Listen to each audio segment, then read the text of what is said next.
The super hero of Bangladesh cricketer Mohammad Ashraful Bangladesh cricket দলের সাবেক batsman এবং সফল অধিনায়কদের একজন। জন্ম ৭ই জুলাই ১৯৮৪। তিনি টেস্ট ক্রিকেটে সবচেয়ে কম বয়সে সেঞ্চুরি করার রেকর্ডের অধিকারী।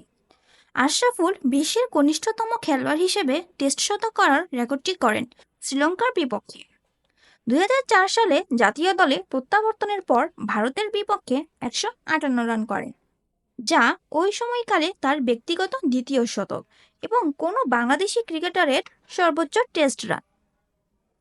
২০০৬ সালে শ্রীলঙ্কার বিপক্ষে তিনি ১৩৬ রান করেন। টেস্ট অধিনায়ক হিসেবে তার অভিষেক হয় ২০০৭-এ। শ্রীলঙ্কার বিপক্ষে অধিনায়কের ভূমিকায় শুরুটা তার ভালো ছিল না। প্রথম টেস্টের ২ ইনিংসে তিনি যথাক্রমে ৭ ও ৩৭ রান করেন এবং দ্বিতীয় টেস্টের প্রথম ইনিংসে ০ রানে প্যাভিলিয়নে ফেরত যান।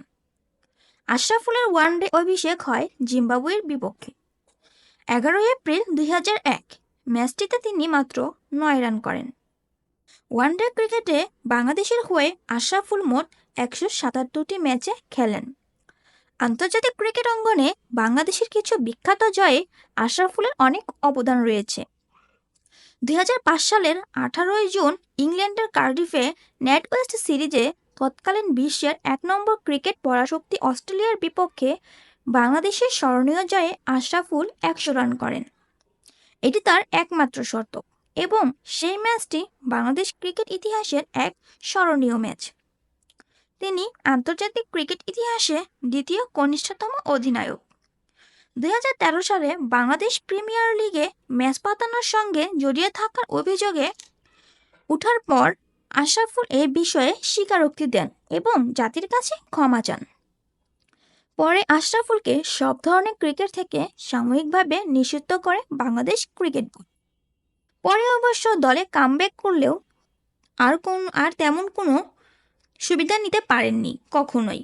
মোহাম্মদ আশরাফুল এই নামটির সাথে জড়িয়ে আছে বাংলাদেশের অনেক জয়ের সুখস্মৃতি। একজন আশরাফুল বাংলাদেশের ক্রিকেটকে অনেক এগিয়ে নিয়ে গেছেন, এনে দিয়েছেন অনেক অবিস্মরণীয় জয়। ভিউয়ার্স, আজ এই পর্যন্তই।